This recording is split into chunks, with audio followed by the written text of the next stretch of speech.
Donc ce soir, on va commencer. Nous avions donc parlé ce matin de l'origine du Messie, qui est une origine totalement céleste et éternelle, dont la nature ne dépend absolument pas de la terre uniquement, mais la nature fondamentale est une nature complètement céleste. Nous avons une pensée qui est absolument différente chez les Juifs que chez les chrétiens. Parce que lorsque l'on parle du Fils de l'homme, si je demande à un chrétien, qu'est-ce que le Fils de l'homme?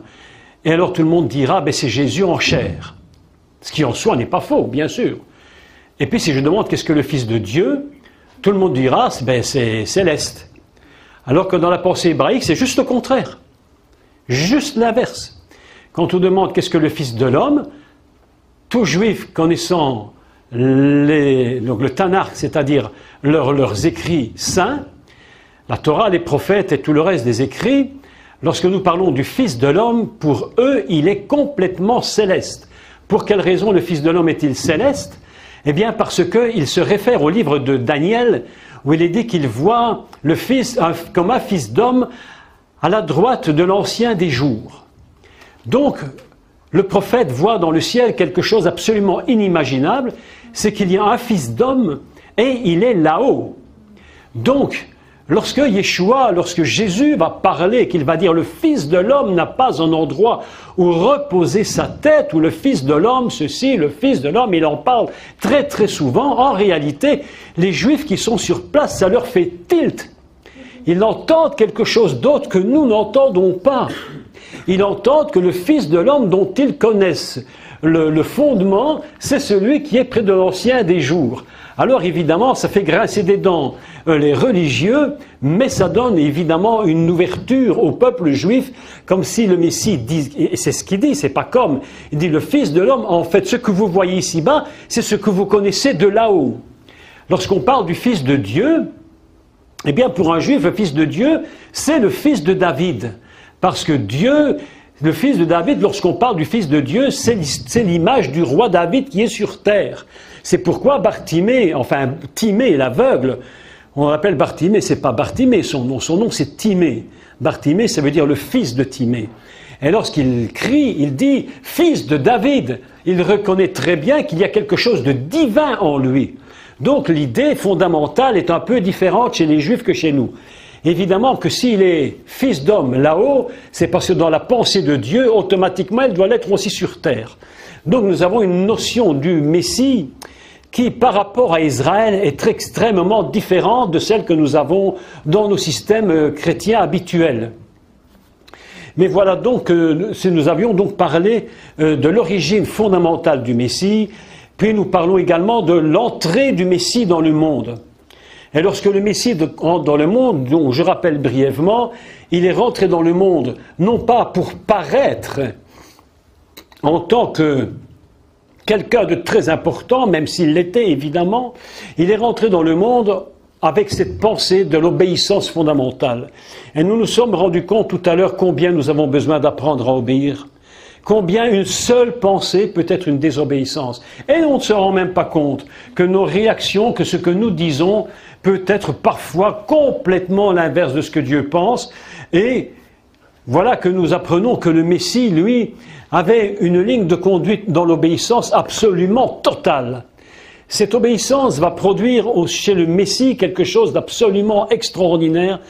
C'est qu'il n'y aura jamais, dans son ministère, dans sa vie entière, d'ailleurs, même depuis son enfance, aucune désobéissance, rien qui ne se place au-dessus du Créateur. Jésus se réfère toujours au Père et on sent toujours dans la lecture que l'on fait de lui qu'il se met en dessous du Père. Quelque chose est d'abord très surprenant. Beaucoup de personnes n'arrivent pas à comprendre ce que je vais expliquer parce que la lecture est très très étrange. Jésus, lorsqu'on lui pose une question, on lui demande, on vient et on veut l'adorer. Et Jésus réagit immédiatement. Il dit non, ne m'adorez pas. Il dit, c'est le Père qu'il faut adorer. Le jeune homme vient lui dire, tu es bon. Il dit non, Dieu seul est bon. Et on a l'impression à ce moment-là que quelque chose de très étrange se produit. C'est comme il reconnaît Dieu, c'est qu'il serait, on a l'impression dans cette phrase qu'il est inférieur à Dieu. Puisqu'il dit non, seul Dieu est bon. Pourquoi tu dis ça de moi? Seul Dieu est bon. Par contre, quelque chose de très surprenant maintenant, c'est que lorsque un monsieur est très malade, je crois lépreux si je ne me trompe, je ne sais plus, et il vient près de Jésus, il se prosterne et il l'adore. Et quand il l'adore, il ne lui dit pas de ne pas le faire. Nous avons donc deux cas tout à fait particuliers concernant le Messie. À certains moments, il ne veut pas qu'on l'adore, à d'autres moments, il accepte qu'on l'adore et qu'on lui dise « Mon Seigneur et mon Dieu ». Alors, comment s'y retrouver dans une telle histoire? Ça devient très compliqué. C'est là que les mauvais théologiens eux-mêmes font une ratatouille impossible.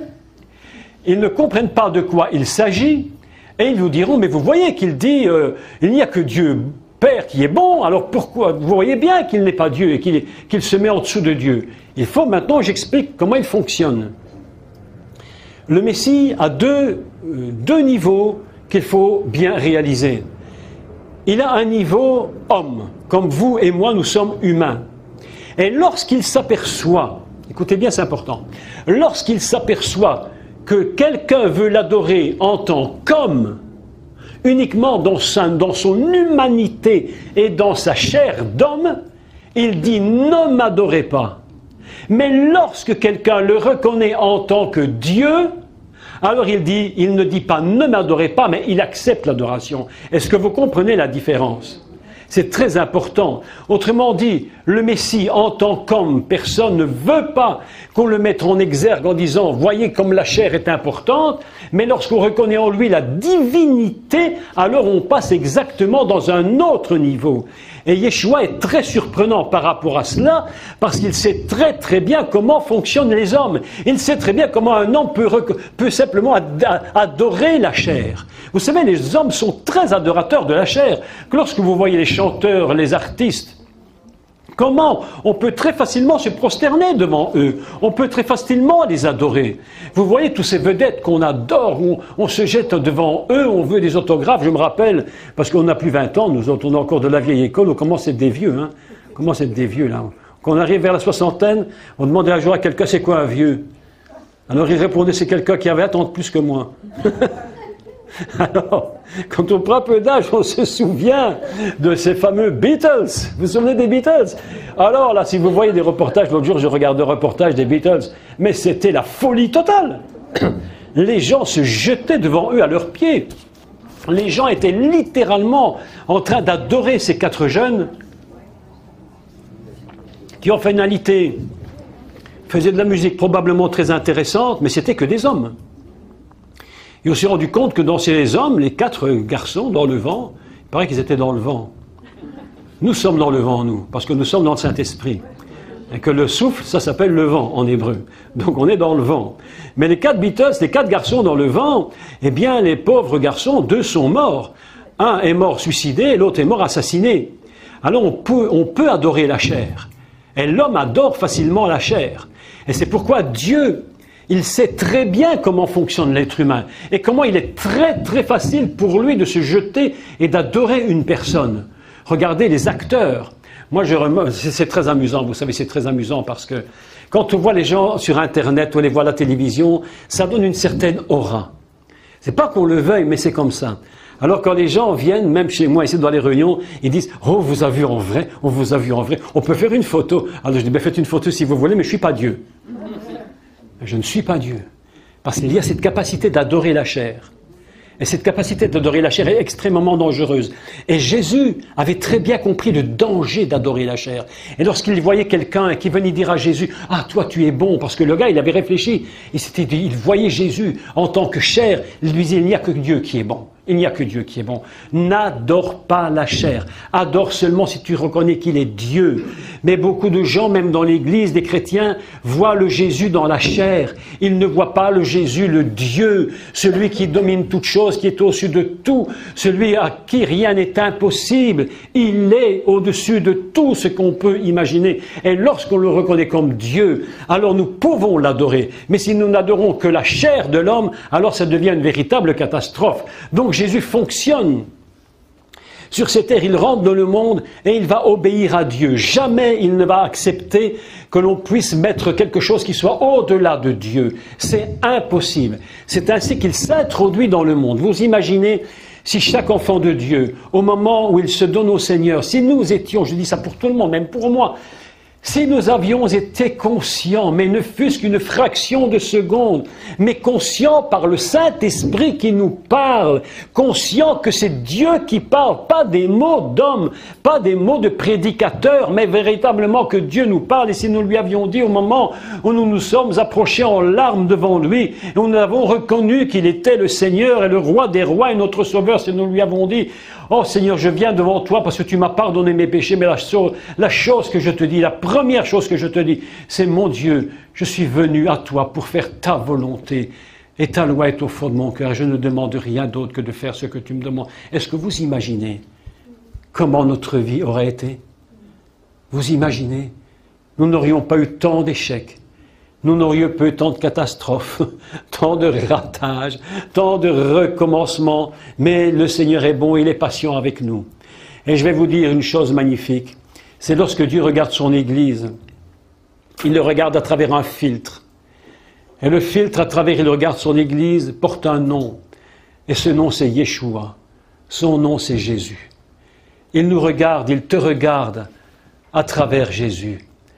Et s'il ne te regardait pas à travers lui, nous ne serions même pas dignes d'être ici aujourd'hui. Nous ne serions probablement même pas dignes de vivre. Mais comme il le regarde à travers le Seigneur, quand il te voit, quand il te regarde, il te voit à travers le filtre qui s'appelle le Sauveur.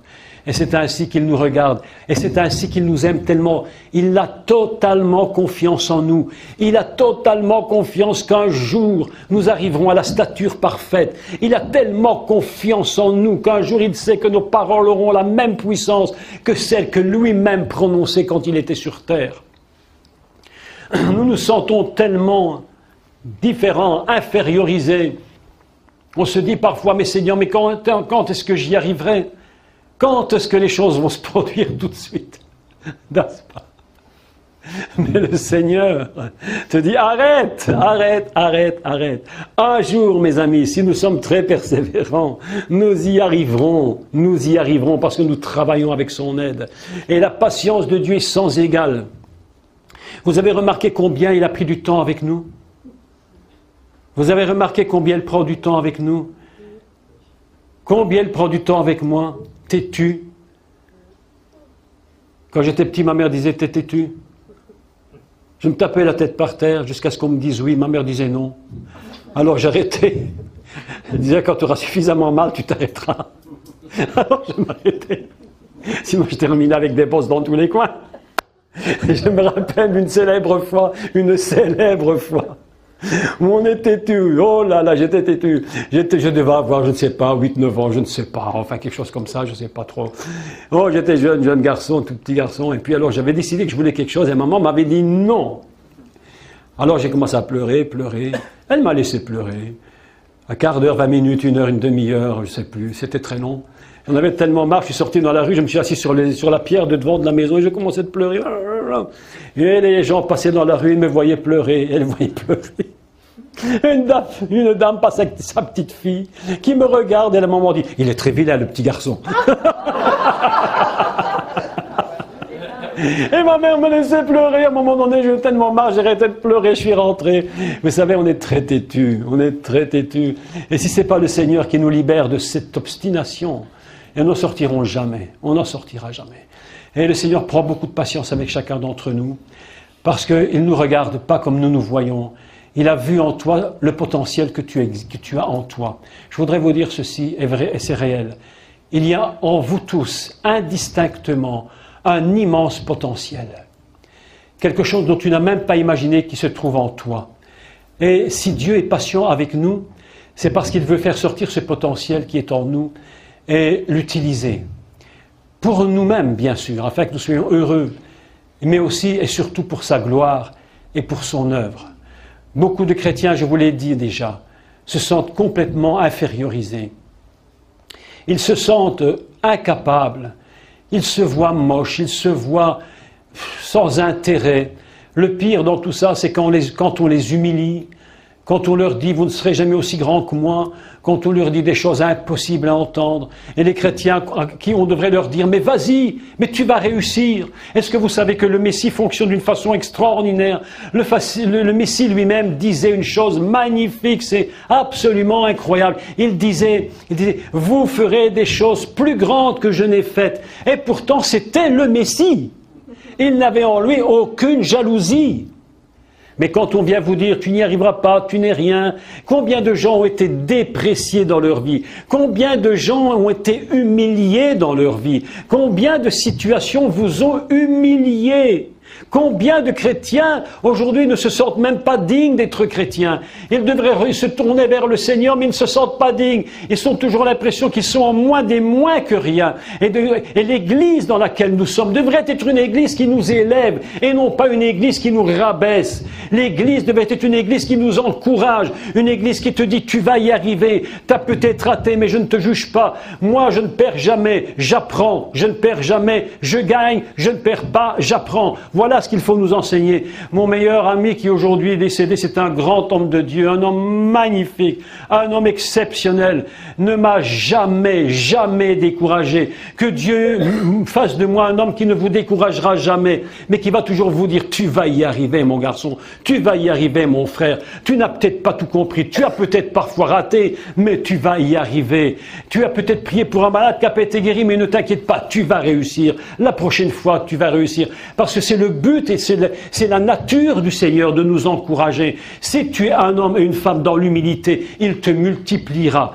Il te multipliera les guérisons. Il te multipliera les dons. Il te multipliera la connaissance. Il te multipliera le nombre d'amis. Il te multipliera les vrais enfants de Dieu. Il va trouver les moyens pour t'élever. Il va toujours te donner quelque chose en plus. Il est dit que si tu sèmes une semence, tu récoltes 100 fois. Mes amis, le but de l'Église devrait être de nous encourager. Et voilà que les chrétiens, on les regarde et ils sont souvent la tête par terre en se disant « Mais qu'est-ce qu'on fiche dans cette Église? Mais qu'est-ce qu'on fait encore ici ?» J'avais un ami, un brave homme, mais il va peut-être m'écouter sur Internet, je le salue d'ailleurs au passage, je se reconnaîtra. Il disait avant d'être converti, c'est une histoire vraie en plus. Avant d'être converti, il allait au café boire comment on dit ça? Il allait boire une pinte. On dit ça en France, une pinte? On dit ça, il allait boire un pot là. Il aime boire une petite pinte le dimanche matin. Mais le café où il allait boire une pinte se trouvait en face de l'église. Alors quand il voyait les gens sortir de l'église, il se disait j'ai bien fait de boire une pinte.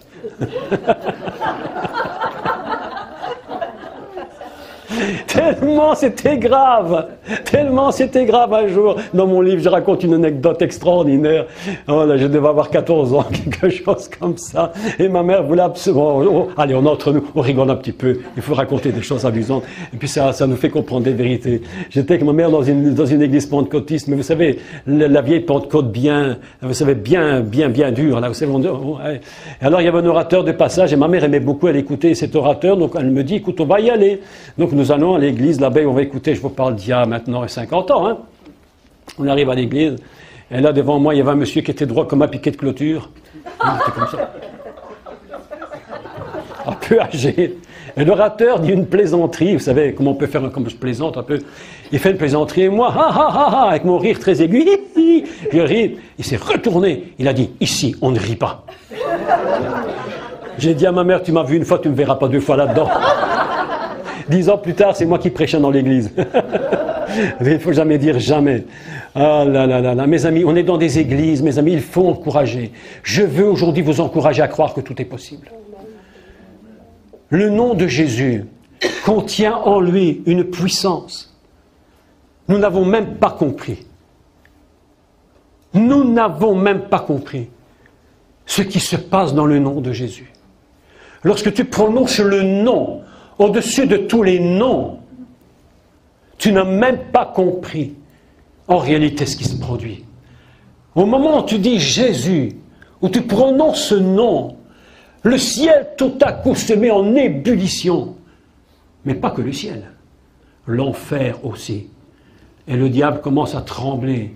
Et il se dit, oh là là là là là là, si il prononce le nom de Jésus, Moi, c'est terminé, pour moi, c'est fini.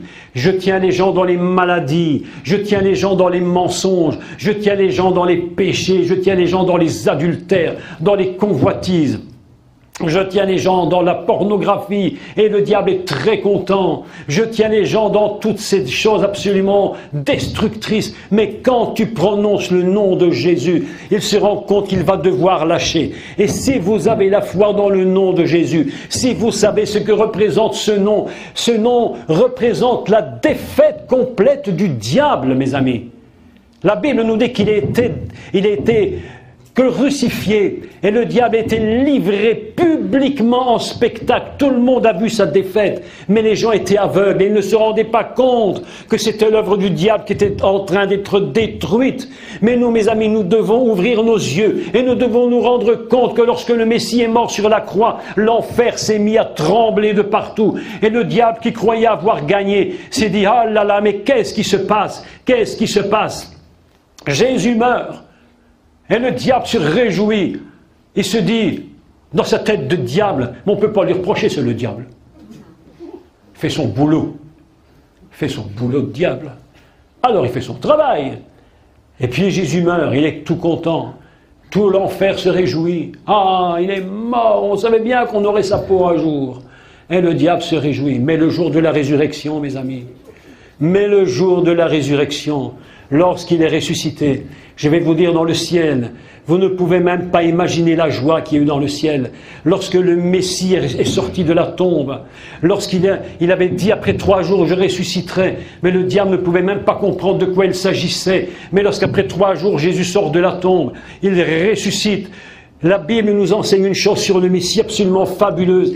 Et c'est l'apôtre Pierre qui le dit le jour de Shavuot à Jérusalem, le jour de Pentecôte, son premier message. Il va nous donner une révélation du Messie absolument extraordinaire. Il va dire, il n'était pas possible que la mort le retienne en son pouvoir. C'était une impossibilité. Il n'avait pas péché. Ainsi, il s'était donné lui-même pour mourir, mais se donnant lui-même pour mourir, la mort ne pouvait pas le tenir parce qu'il n'avait jamais de péché. Vous savez ce qui nous tient dans la mort, c'est le péché, mes amis.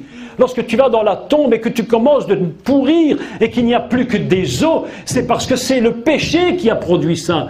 Mais le Messie était dans la tombe et là dans la tombe quelque chose de fabuleux s'est produit. La Bible nous dit que mon sein ne verra jamais la corruption. Il n'a pas été touché pour le pourrissement. Laissez-moi vous expliquer comment Jésus est ressuscité. Est-ce que ça vous intéresse ça? Comment Jésus est ressuscité? Oh là là, mon Jésus. Ah, t'es pas comme tout le monde, toi, hein? Franchement. Il était là dans la tombe, mort, blessé. Le sang avait coulé, il était coagulé sur lui. On avait arraché sa barbe, on avait arraché les morceaux entiers de sa tête. Quand on arrache la barbe de quelqu'un par morceau, c'est la joue qui se détache. Ce n'est pas des poils seulement, c'est la joue qui s'en va. Il était là déchiré de tous les côtés. Son corps était en ruine, en ruine. Ah, le diable était content. Il était là allongé sur une pierre, froid. Mais la Bible nous dit quelque chose d'extraordinaire. Elle dit, mon sein, le Messie, ne verra pas la corruption. Le pourrissement n'a jamais touché le Messie. C'était impossible qu'il le touche, pour la simple raison qu'il n'avait jamais péché. Il était là, dans cette tombe fermée. Il était dans la matrice du monde. Il était dans la matrice du commencement du monde, attendant que la matrice éclate pour laisser sortir la lumière.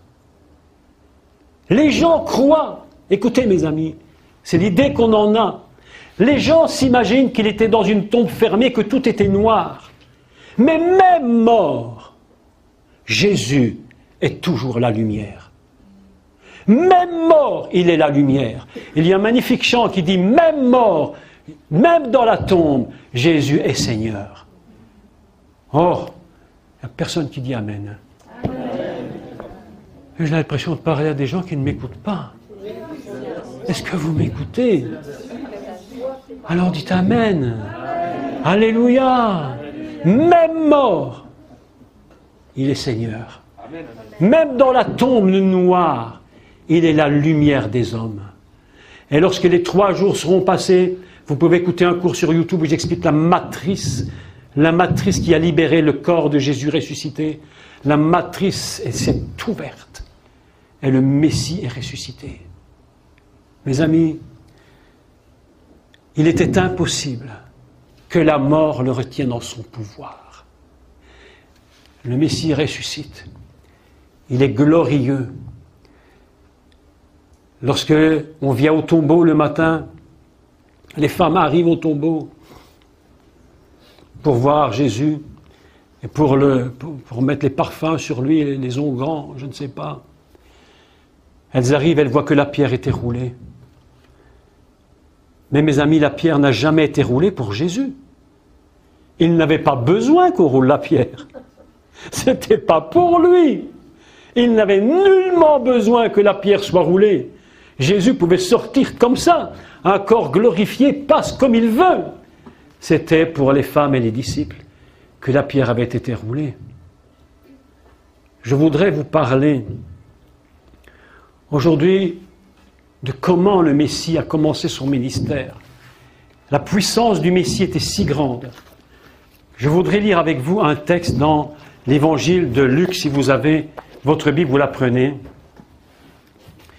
Et je vais vous parler de la puissance du Messie.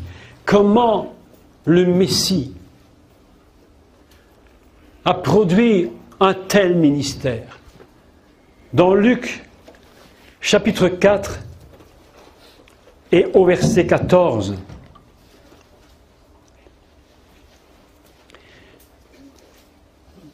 Jésus, après, évidemment, il arrive à l'âge de 30 ans et il va rentrer dans son ministère réellement.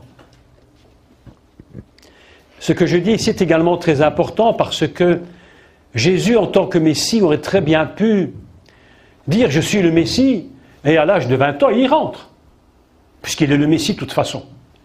Mais Jésus va attendre 30 ans. C'est le moment où on prend un ministère en Israël et c'est le temps de Dieu. Jésus est toujours dans le temps de Dieu. Donc, Jésus va commencer son ministère, il va aller vers Jean et il va être baptisé. Je voudrais vous dire un grand secret, dévoiler une vérité absolument magnifique. Lorsque Jésus est sorti du baptême, lorsqu'il est sorti de l'eau du baptême, la Bible nous enseigne que le ciel s'ouvrit et qu'une colombe est descendue du ciel et s'est posée sur lui. C'était l'image de l'Esprit. Mes amis, je vais vous dire une vérité. Depuis 2000 ans que le Messie a été baptisé, le ciel ne s'est plus jamais refermé. Le ciel ne s'est plus jamais refermé. J'entendais des églises autrefois qui disaient « Seigneur, ouvre le ciel ce dimanche, ouvre le ciel. » Mais tu me racontes quoi? Ouvre le ciel, comment veux-tu qu'il ouvre le ciel qui est déjà ouvert? Mes amis, ici dans ce lieu, le ciel est ouvert. Je n'ai pas besoin de lui demander d'ouvrir le ciel. Tous ceux qui sont dans le Seigneur, tous ceux qui sont en Jésus, le ciel ne s'est jamais fermé, mes amis. Il n'est pas dit que le ciel se referma après qu'il soit sorti de l'eau. Il est écrit qu'il s'est ouvert. C'est pourquoi je vous dis une vérité incroyable et imparable. Le ciel est toujours ouvert pour toi. Ce que tu as besoin se trouve dans un ciel qui est ouvert. Ne l'oubliez jamais. Beaucoup de chrétiens sont en train d'être des mendiants. Des chrétiens mendient constamment. Ils sont toujours là en train de mendier à Dieu. Oh, donne-moi. Est-ce que je mérite de recevoir? Est-ce que j'ai ceci? Est-ce que j'ai cela? Vous savez, on raconte l'histoire du fils prodigue. Ce mauvais fils qui est parti. Il a dilapidé tous les biens. Il avait reçu son héritage. Pas c'était son héritage, mais il était tellement imprudent qu'il a dilapidé tous les biens. Il est parti même, il finissait même par garder les cochons. Vous imaginez l'image que ça représente pour un juif de garder des cochons, l'animal impur par excellence. Mais il revient. Et son père l'aimait tellement, il l'avait tellement aimé. Il a dit, mais mon fils, je te l'ai donné parce que je t'avais promis de le donner. Maintenant, tu as fait tout et n'importe quoi. Mais le père est là, il attend son fils. Il regarde, il dit, il va sûrement revenir. C'est pas possible. Je ne veux pas qu'il ne revienne pas. Oh, et Dieu pleure, le père pleure. Il dit, mais mon fils, s'il te plaît. Et le père, Dieu prie. Et il est là, il dit, oh, il prie, le Seigneur prie pour toi. Il prie et il dit, il attend, et les années passent. Et le fils ne revient pas. Mais un jour, qu'est-ce qu'il voit de le lointain? Il voit un jeune homme qui vient en guenille. Il n'a plus un sou. Tout ce que son père lui avait donné était dilapidé, c'est fini. Il n'a plus rien, il ne possède rien. Il le regarde et son cœur de père s'ouvre. Il dit, mon fils, c'est toi que j'attendais. Et le fils revient, le prend dans ses bras et il dit, oh mon fils, je t'aime. Mais ça, c'est pas l'histoire. L'histoire, c'est autre chose que ça. Le fils est né. Ça, c'est l'histoire. Viens voir le père et dit, écoute papa, t'es bien sympa. Moi, j'ai toujours été avec toi. Je ne t'ai jamais trompé. Je ne t'ai jamais volé. Je ne t'ai pas demandé ma part de mon héritage pour partir de la maison et faire une vie de débauche. Et mon frère qui vient de revenir, lui, il a tout dilapidé, il a fait une vie insupportable dans tout le pire qu'on peut imaginer, et tu le vogueras pour lui, tu mets un vêtement nouveau, tu lui mets la bague au doigt, et moi. Et son père va lui dire une chose formidable, et c'est l'attitude de beaucoup de chrétiens. Son père lui dit, mon fils, écoute-moi, si tu avais voulu faire un festin, tu pouvais le faire. Je ne t'ai jamais empêché de le faire. Si tu voulais prendre ce qui était ici, tout était à toi. Et tu pouvais prendre tout ce qui était ici et te réjouir avec tes amis. Mais tu ne l'as pas fait. Mes amis, beaucoup de chrétiens sont dans cette attitude. Ils sont devant Dieu, en train de mendier. Certains même sont en train de râler, parce qu'ils voient que d'autres chrétiens ont eu plus de choses qu'ils n'en ont eu eux. Et au lieu d'être contents pour les autres, ils deviennent jaloux des autres. Le frère aîné était devenu jaloux, parce qu'il voyait que son frère cadet, qui lui était revenu, avait été béni. Mais lui, qui pouvait tout avoir, ne l'avait pas été, parce qu'il ne savait pas, ou il ne voulait pas comprendre qu'il pouvait tout utiliser.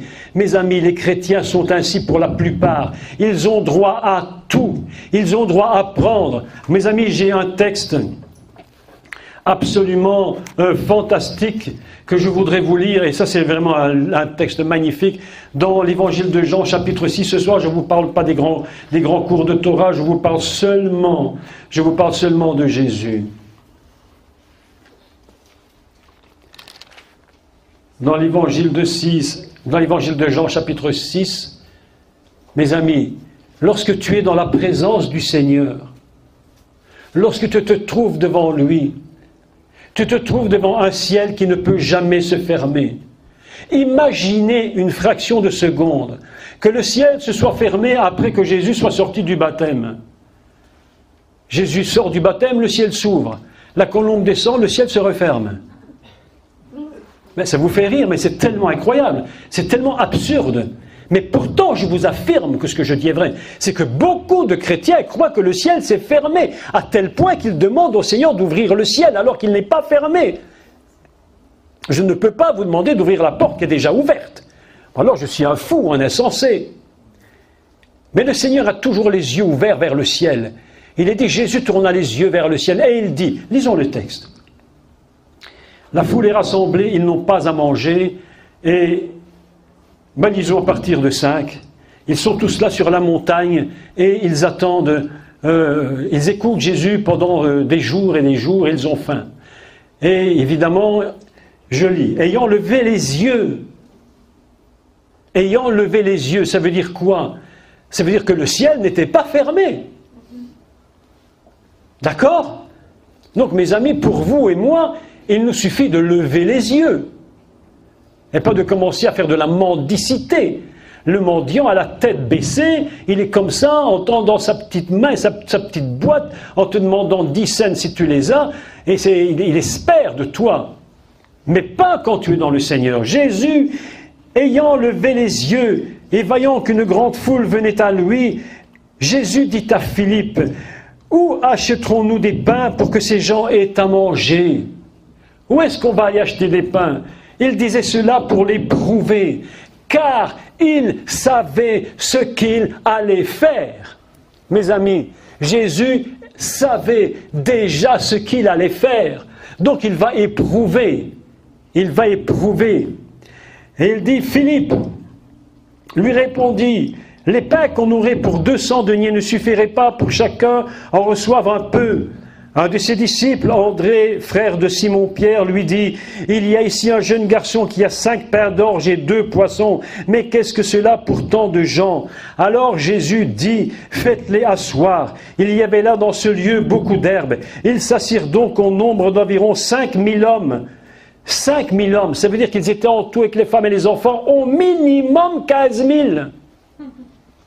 Mes amis, quand tu n'as rien à manger et qu'il faut donner à manger à 15 000 personnes, je te dis, tu as besoin de la foi. Parce que si tu ne l'as pas, tu feras une réunion, mais tu n'en feras pas 2.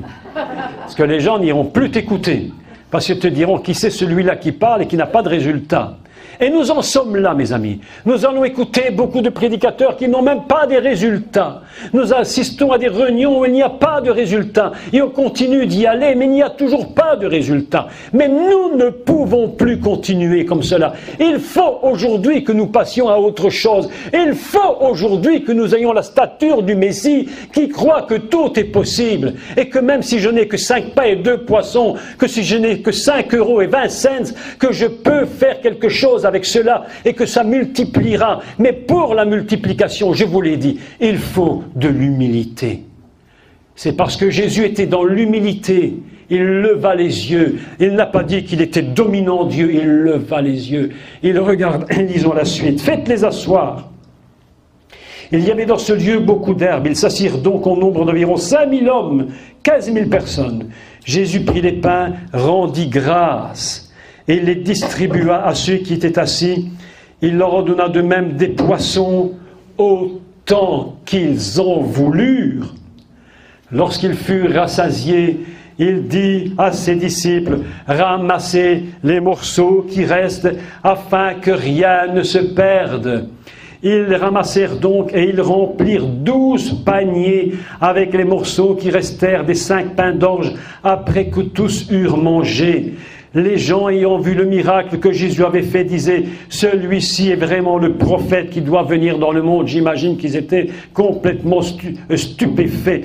Et Jésus, sachant qu'il allait venir pour l'enlever et le faire roi, se retira de nouveau sur la montagne, lui seul. Mes amis, ça c'est la vérité. Aujourd'hui, nous allons apprendre à croire ce que Dieu dit. Aujourd'hui, vous allez apprendre à croire ce que Dieu dit. Il te dit que même si tu n'as que 5 € et 20 cents dans ta poche, eh bien Dieu les multipliera si tu es assez humble pour reconnaître qu'il est Dieu. Il a dit que tu, avec ces peu d'argent que tu as, Dieu est capable de nourrir une foule de 15 000 personnes. Et mes amis, s'ils avaient été 20 000, il en aurait nourri 20 000. S'ils avaient été 100 000, il en aurait nourri 100 000. S'ils avaient été 1 million, il en aurait nourri 1 million et encore davantage. Parce que quand Dieu se met à multiplier, la machine ne s'arrête plus. Je voudrais que la bénédiction court après toi et que ce ne soit pas toujours toi qui sois en train de mendier. Tu es toujours là mendier, tu es 17. J'ai dit à mon épouse, moi cette vie-là, il ne m'en faut plus mes amis. Je ne veux plus d'une vie de misérable. Je ne veux plus être un prédicateur misérable. Je viens en costume devant l'église et je suis un misérable à la maison. J'ai dit non, je refuse d'être un misérable. Est-ce que tu refuses d'être un misérable? Est-ce que tu veux continuer? Mes amis, si tu le crois, tu dois élever tu dois élever ta pensée au niveau de celle de Dieu. Et si tu continues de prétendre, oh, ça ne va toujours pas, eh bien, tu mets ta parole, tu mets ton raisonnement au-dessus de ce que Dieu dit. Et en général, le plus pauvre des pauvres, et parce qu'il ne croit pas ce que Dieu dit, est en finalité un orgueilleux, incroyable, parce qu'il est en train de dire le contraire de ce que Dieu dit. Et il met sa pauvreté au-dessus de la capacité de Dieu. Et lorsque nous mettons nos raisonnements au-dessus de la capacité de Dieu, alors Dieu résiste à cela. Il te dit, mais quand vas-tu comprendre? Quand vas-tu enfin te décider à comprendre que je t'ai tout donné? La parole que Dieu m'a dite il y a quelques mois, elle était celle-ci. Ils en prirent autant qu'ils en voulurent. C'est rentré dans ma tête comme un... Comment on dit ça? Dites-moi une bonne expression, je ne la trouve pas. C'est rentré dans ma tête comme si ça avait été une pression dans une éponge. Wow! Je dis, ah mon Dieu, j'ai dit à mon épouse, ils en prirent autant qu'ils en voulurent, mais pourquoi pas nous? J'ai dit à mon épouse, écoute-moi bien ma femme, quand tu vas aller au magasin, tu ne regardes pas le jambon ou le ketchup qui coûte 10 ou 20 euros, 20 cents de moins. Tu prends le meilleur. Oui ou non? Elle peut témoigner. Comment? J'ai dit, quand tu vas au magasin, je ne veux plus que tu prennes la pizza la moins chère. Prends-moi la meilleure. Nous ne sommes pas des mendiants. Tu n'es pas un mendiant. Si tu es un mendiant, il faudra changer ce soir ta tête. Il y a de la puissance dans le nom de Jésus. Il y a de la puissance dans la parole de Jésus. Lorsqu'il t'a dit c'est possible, c'est possible. Tout est possible à celui qui croit. Mais ce n'est possible qu'aux humbles. Toute parole qui te dit « Ah non, ça je n'y arriverai pas ». Si tu dis « Ah ça j'y arriverai pas », alors que Dieu t'a dit que tu pouvais, tu es devenu non pas une sorte de humble. Les gens sont là, parfois ils viennent « Oh tu sais ceci, oh tu sais ceci ». Mais orgueilleux que tu es. Tu mets ta pensée au-dessus de celle de Dieu qui t'a dit que tu pouvais le faire. Et toi, tu me dis que tu ne peux pas le faire. C'est-à-dire que tu considères que ta parole est plus importante que celle de Dieu. Ça s'appelle de l'orgueil. Et cet orgueil-là n'arrivera à rien pour toi. Dieu résiste aux orgueilleux. Il ne fait grâce qu'aux humbles. C'est pourquoi lorsque tu tournes les yeux vers le Seigneur, sache toujours et retiens cette parole que je te dis. Ils en prirent autant qu'ils en voulurent. Et quand tu auras tout pris et tout mangé, et que tu auras reçu tout ce qu'il te faut, et que tu vas aller chercher un bon steak, et tu vas dire, je n'étais moi la meilleure qualité, n'est pas le pire, moi je dis, Seigneur Jésus, tu sais ce qui va se produire. La Bible dit, il en resta encore 12 paniers, remplis des restes. Mes amis, l'abondance pour moi, la surabondance pour toi. Je dis toujours avec mon épouse, mon Dieu, donne-nous l'abondance et la surabondance. Pas pour qu'on soit des orgueilleux, parce qu'il ne donne qu'aux humbles, mais pour que la surabondance coule sur toi. Ce soir, Dieu veut te donner son esprit en abondance. Il ne veut pas ce soir que son esprit vienne par petites gouttes. Il y a quelques mois, j'étais chez un frère, à une église, un de mes amis. J'étais chez un de mes amis pasteurs. Je parlais de ça justement à Évreux. Pour ceux qui écoutaient le cours sur Évreux, ils s'en rappelleront. Et pour ceux qui n'ont pas écouté, je vais le redire. Mon ami pasteur était donc, il demande à un autre pasteur qui était dans l'église de prier. Et ce pasteur monte sur l'estrade et il commence à prier, il prie et il prie. Et puis tout d'un coup il part dans une prière en langue, il n'arrêtait plus. Il n'arrêtait plus. Et j'écoutais. Et tout à coup, j'ai eu l'interprétation du parler en langue. Le don d'interprétation des langues est venu en moi. Il ne s'est pas fait d'une façon traditionnelle. J'ai eu une vision. Et pendant qu'il priait, mon esprit a été transporté en vision. Et j'ai vu la gloire de Dieu descendre du ciel. Et la gloire descendait de lointain, elle descendait comme un voile, très fin. Elle descendait, totale. Et plus elle approchait de la terre, plus elle se désagrégeait. Pour finir, il n'y avait plus quelques petites gouttes qui tombaient. Et j'ai dit, mais c'est quoi ça? Et l'Esprit m'a révélé ceci. Vous m'avez demandé la gloire, je l'ai envoyée. Mais vous n'êtes pas capable de la recevoir. Vous ne recevez que les miettes d'une puissance que je voudrais vous donner, qui dépasse tout ce que vous pouvez imaginer. Ainsi, nous ne recevons que des petites parcelles de gloire. Mais lorsqu'elle nous touche, Pascal l'a dit tout à l'heure, lorsque cette petite goutte infime l'a touché, il est tombé raide. 20 minutes sans bouger. Et pour le tenir 20 minutes, je vous dis, c'est un miracle. Sa femme qui est ici peut le dire, son fils peut le dire, sa belle-fille aussi, tout le monde peut le dire. C'est-à-dire que cet homme de Dieu, lorsqu'il a touché, lorsque la gloire l'a touché, une goutte d'une infinité dans l'océan de gloire, dont tu ne sais même pas compter ce que ça veut dire. On ne peut même pas concevoir ce que cela veut dire. Cette infime goutte de gloire tombe sur toi. C'est une goutte d'une pluie immense. Mes amis, lorsqu'elle tombe sur toi, tu crois que le ciel est arrivé. En fait, tu n'as vu qu'une goutte du ciel. Parce que si tu étais dans le ciel, mais je sais, écoutez, il faudrait même plus que tu sois sur la terre. L'apôtre Paul a dit, moi je ne sais pas, je préfère être là-haut qu'ici. Il a dit, si je suis ici, c'est pour vous. Parce que vous avez encore besoin de moi, mais je préférais de longtemps être là-haut. Parce que nous allons être baignés dans un océan de gloire, mes amis. On parle de la gloire, on ne connaît rien de la gloire. On dit, oh, la gloire, mes amis. Si nous n'avions pas Jésus qui vient nous donner la gloire du Père, nous ne connaîtrions rien. Et c'est une petite goutte infime qui nous touche, mes amis. Mais si tu lèves ta main vers le ciel, tu dis, mon Dieu, je ne veux pas une goutte aujourd'hui, mais je t'en supplie, donne-moi au moins 10 gouttes. L'autre jour, j'étais... mais j'étais avec Pascal, je peux le dire parce que c'est très amusant, mais c'est vrai. J'ai dit, cet homme-là, il faut au moins lui verser toute une bouteille sur la tête. Ah, j'ai pris l'huile, j'ai dit, je crois que c'est toi qui avais l'huile, je ne sais plus. Il m'a mis dans ma main, j'ai mis sur sa tête, j'ai dit, sois béni, reçois l'onction. Il ne bougeait pas du tout, je dis, c'est pas suffisant, remets-moi, il m'aura mis, j'ai remis sur sa tête. Par 3 fois, j'ai dit, Seigneur, alors à un moment donné, boum! Ah, tu l'as fait 3 fois? 3 fois! Ah, pour moi, c'était une fois. Un moment, mais 3 fois, boum! Mes amis, boum, par terre, incapable de résister. Parce que quand la gloire est là et qu'elle te touche, tu ne peux même plus résister. C'est impossible. Tout ça, mes amis, c'est pour les humbles, pas les orgueilleux. Dieu donne sa gloire aux humbles. Et vous savez pourquoi il donne sa gloire aux humbles et pas aux orgueilleux?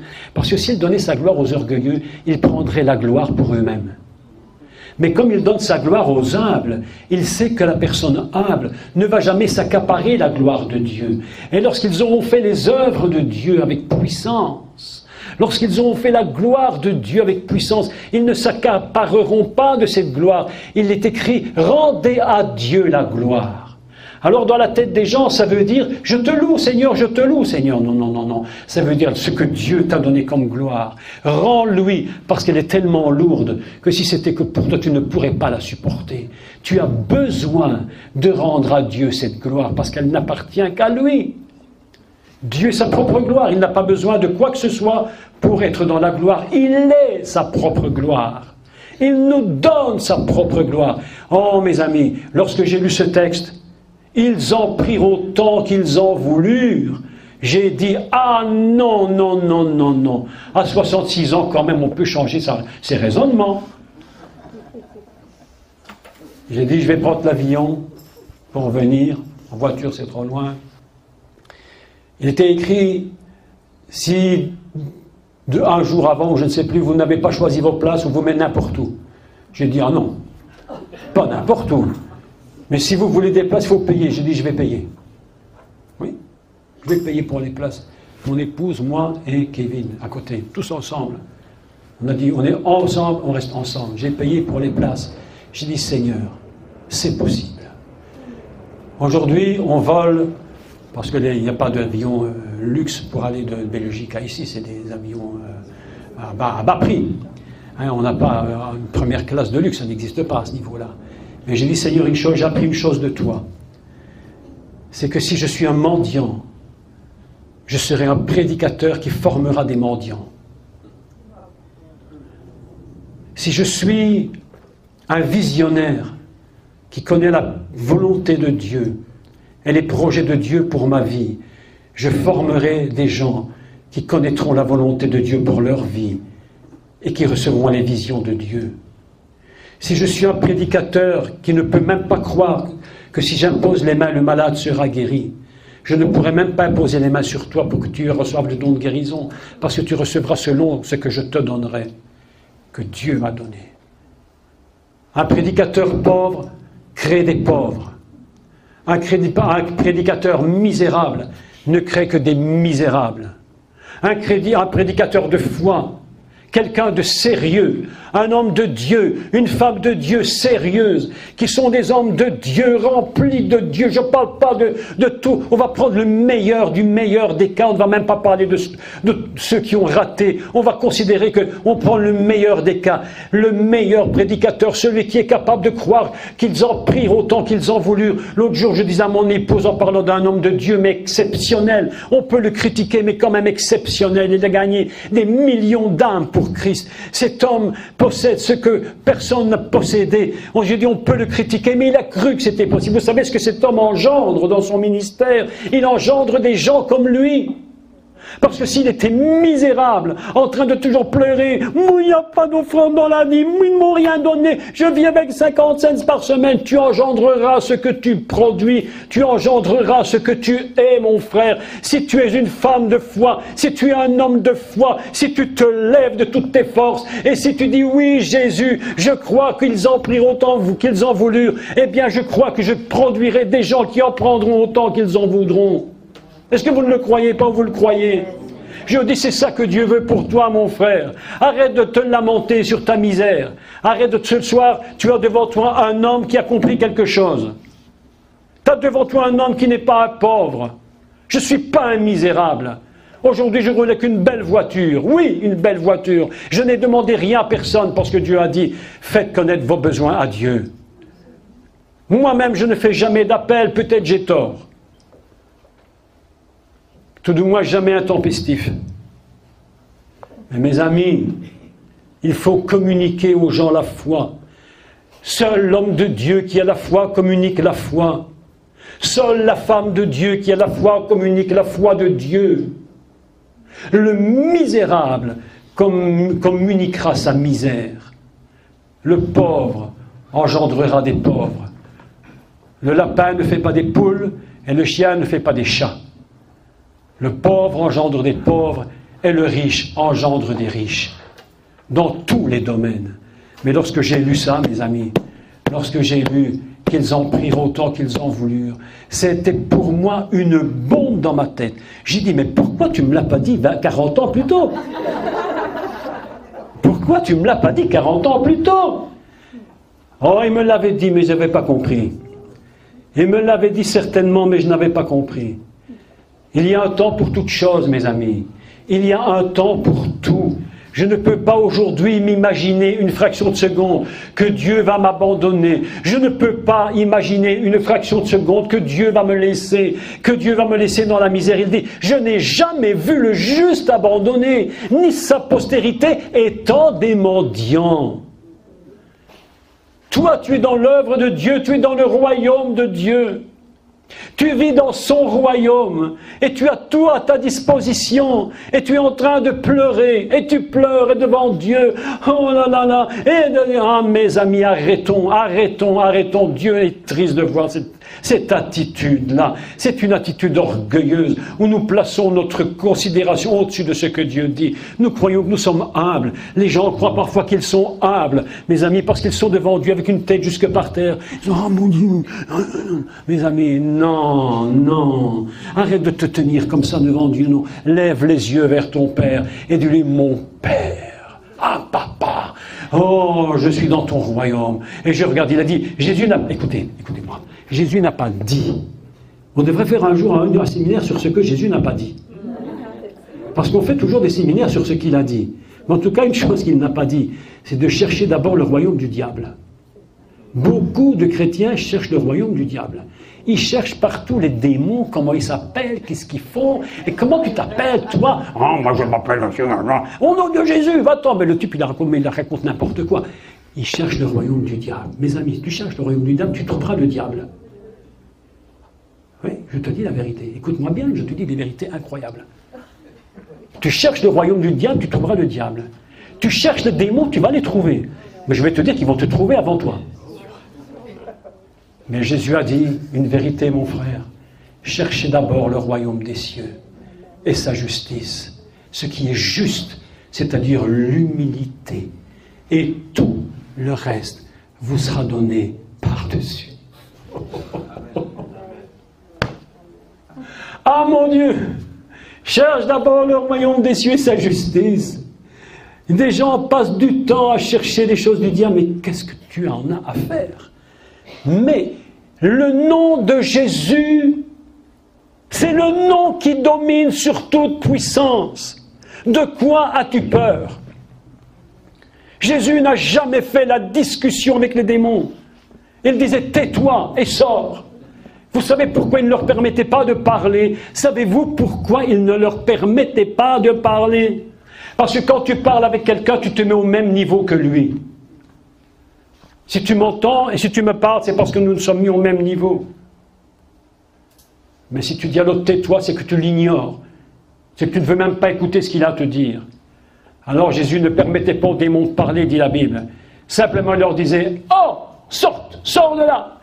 Et les démons disaient, ne nous chasse pas avant le temps, ne nous chasse pas avant le temps. Jésus dit, comment ne vous chasse pas avant le temps? Sortez de là, dit, mais nous ne nous envoie pas dans le GN avant le temps, on ne veut pas y aller, on ne veut pas y aller. Et les gens me disent, ils ont eu des visions, paraît-il, ils ont été voir, ils ont vu les démons dans le ciel qui se réjouissaient beaucoup en faisant souffrir tous les pauvres gens qui étaient en enfer. Et les démons, ils nous disent, j'ai vu qu'ils étaient en train de torturer les chrétiens, enfin, pas les chrétiens, les gens qui ne croyaient pas. Et les démons étaient très heureux. Mais mes amis, mais c'est complètement faux. Ils disaient à Jésus, ne nous envoie pas avant le temps tellement c'est terrible. Eux-mêmes, ils ne veulent pas y aller. Et tu cherches le royaume du diable et tu me racontes des bêtises. Non. Non, mes amis. Ne discute jamais. Ne cherche pas le royaume de l'enfer. Ne cherche pas le diable. Il te trouvera avant que tu ne le trouves. Je te dis qu'il va te trouver, tellement il va te trouver, qu'il va te casser en morceaux. Ne cherche pas les choses du diable. Cherchez d'abord le royaume des cieux et sa justice, et toutes choses nous seront données en plus. Alléluia, alléluia. On le chante, il faut le faire. Tout ce que Dieu a dit, tout ce que Jésus a dit est vrai. Tu peux prendre au comptant sa parole. Tu peux la prendre pour comptant, telle qu'elle est dite. Elle s'accomplira telle qu'elle est dite. Tout ce qu'il a dit s'accomplira tel qu'il l'a dit. Je suis l'Éternel ton Dieu, j'ai envoyé ma parole et je les ai guéris. Ce sera comme il a dit. Jamais autrement. Ne t'occupe pas du temps qui passe, il n'y a aucune importance. Si il l'a dit, il l'a dit. Point final. Il y avait une jeune fille, toujours dans l'évangile de Luc, je crois que cette fois c'est au chapitre 5, je crois, au verset 35, je ne sais plus, je crois. Si c'est Luc, je ne sais plus, peut-être. Non, je crois que c'est... Ah oui, Luc 5, 35, oui. Ce que Jésus dit, il le dit, mes amis.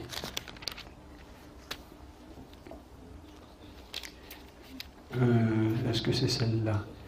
Luc 5, 35, c'est peut-être une erreur que j'ai faite. Enfin, bref.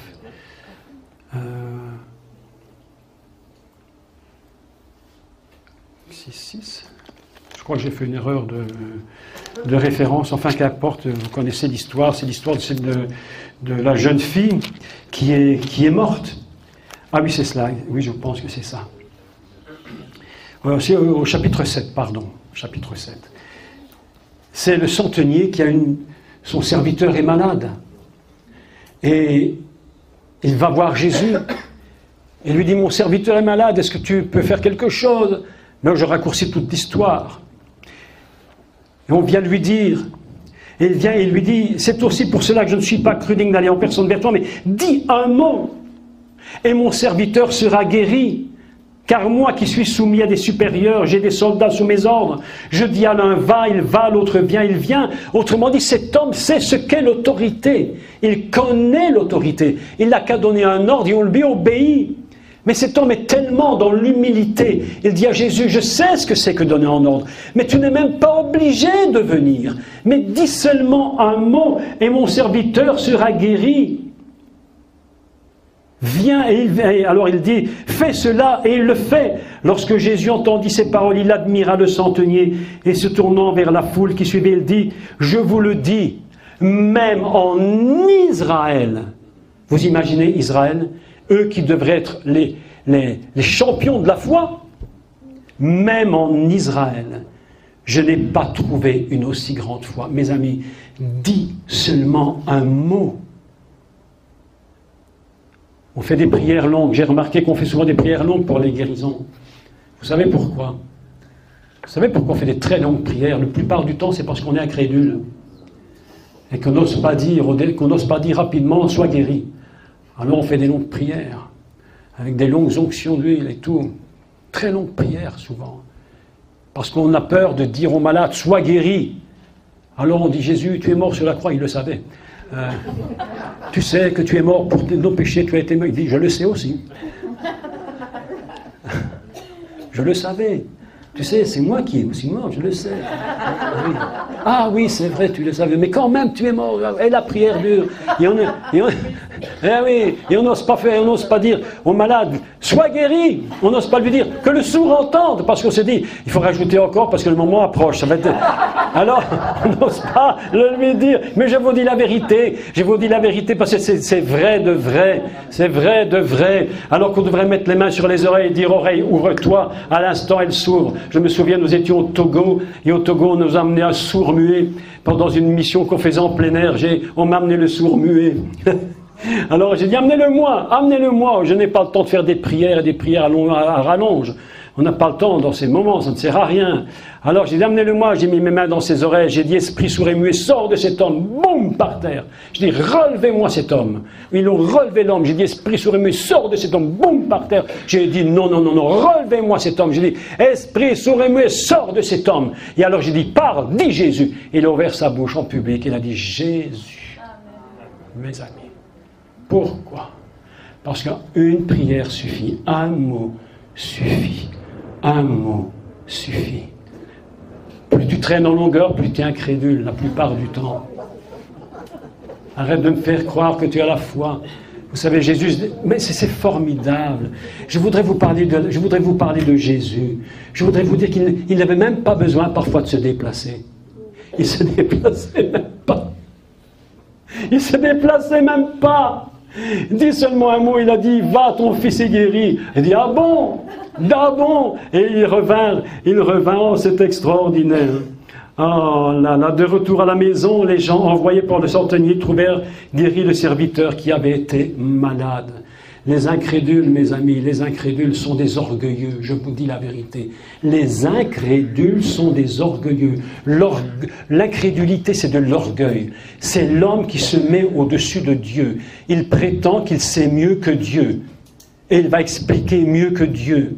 Celui qui fait de la recherche pour prouver que Dieu n'existe pas est un orgueilleux comme j'en ai jamais connu. C'est absolument inimaginable. Tu peux étudier la science, comment le monde est créé, le Big Bang, le Big Boom et le Boom Bang et tout ce que tu peux imaginer et tout ce qu'on invente. Mais tout ça n'a aucune importance. Tout ce que tu fais pour essayer de prouver que Dieu n'existe pas, c'est un orgueil absolument inimaginable. Et c'est pourquoi Dieu résiste aux orgueilleux. Mais lorsque tu rencontres le Seigneur en personne, lorsque tu rencontres le Seigneur et qu'il te touche, à ce moment-là, tu ne cherches plus à savoir comment le monde est créé. Il y a des gens qui viennent nous dire, mais il faut prouver que Dieu existe. Mais je n'ai pas besoin de prouver que Dieu existe. Dieu lui-même ne se prouve pas qu'il existe. La Torah n'a jamais prouvé que Dieu existait, mes amis. La Torah, elle nous affirme que Dieu existe. Il n'y a aucune preuve, mais elle affirme que Dieu existe. Au commencement, Dieu créa. Elle n'a pas dit, j'essaie de te dire qu'il existe. Elle a dit au commencement Dieu créa. Autrement dit, ça veut dire que Dieu n'essaye pas de prouver son existence. Et tu n'as pas, même toi, tu n'as pas à essayer de prouver l'existence de Dieu. Tu es en train de perdre ton temps. Tu perds ton temps, ton argent, ton énergie. Ce que tu as besoin, c'est de l'onction. Lorsque tu parles, que les gens seront touchés et que le Saint-Esprit va les convaincre que Dieu existe. C'est ça la parole de Dieu, mes amis, c'est ça la parole de Dieu. Les gens pleuraient, la jeune fille était là, elle était morte. Vous savez, le monde est terrible, terrible. Et tout le monde pleurait, nous dit la Bible. Tout le monde pleurait. Ils pleuraient tellement, et on va dire, on les comprend qu'ils pleuraient, mais tellement qu'ils pleuraient, qu'ils avaient même payé des pleureuses pour venir pleurer. Parce qu'ils ne pleuraient pas assez. Alors... c'est pour vous montrer le niveau des gens. Les pleureuses étaient venues, on paye. Vous savez qu'on paye des pleureuses. Aujourd'hui en Afrique, il y a des bureaux pour les pleureuses. On va dans un bureau et on va faire une demande et on fait venir des femmes qui ont l'habitude de pleurer, mes amis. C'est pour vous montrer le style et le niveau de foi du monde. Est-ce que vous imaginez, ils ne font certainement pas que l'Église. Ah oui, on ne va pas me voir. Ah, cette caméra, oh là là là là là là. Ah, vous voyez, hein, il doit me suivre quand même. Ah, allez, on y va. Ah, mes amis, on payait les pleureuses, mes amis. On payait des pleureuses. Il y a un bureau à Kinshasa, on paye les pleureuses. Est-ce que vous savez ça? On paye les pleureuses à Kinshasa. Parce qu'on ne pleure pas assez. Alors Jésus arrive dans un endroit, tout le monde pleurait, la fille était morte. On dit, mais on comprend qu'elle est morte. Donc c'est normal qu'on pleure, elle est décédée. Alors tout le monde pleurait, tout le monde criait. Jésus vient, il pose une question, pourquoi pleurez-vous? Il dit, mais le gars, il est complètement à côté de la plaque, il ne comprend rien. Il dit, qu'est-ce qu'il raconte? Pourquoi pleurez-vous? Mais elle est morte, elle est morte. Je me suis dit, ben, elle n'est pas morte, elle dort. Mais non, elle est morte, mais non, elle dort. Mes amis, il n'a pas la même vision que nous. Tous ces gens-là, à qui Jésus, il est dit dans la Bible, ils se moquaient de lui, ils se moquaient de Jésus, parce qu'ils savaient qu'elle était morte. Tous ces gens-là, toutes ces personnes-là, vous savez comment on les appelle? Des orgueilleux. Parce qu'ils se sont placés au-dessus de la parole de Dieu. Et ils ont cru que la parole de Dieu n'était pas aussi puissante que lui, que eux le pensaient. Ils ont dit, Dieu, nous savons, nous, qu'elle est morte. Et Jésus a dit, elle n'est pas morte, elle dort. Alors Jésus a dit, les incrédules, je ne peux même pas rentrer avec eux dans la pièce. Il a fait sortir tout le monde, nous dit le texte. Il les a tous fait sortir. Il a seulement pris le père, la mère, ils ont dit, bon, celui-là, j'espère que ça va aller. Il a pris les deux, trois disciples. Ceux qui étaient même les plus sûrs, mais encore, vous savez, c'était très limite, mais enfin, bon, quand même, il les a pris, ils n'étaient pas trop incrédules, il les a pris quand même. Alors, il s'est tourné vers la jeune fille, il a regardé la jeune fille, la Bible nous dit, il savait qu'elle était morte, il le savait, mais il voulait leur faire comprendre autre chose. Est-ce que vous me suivez?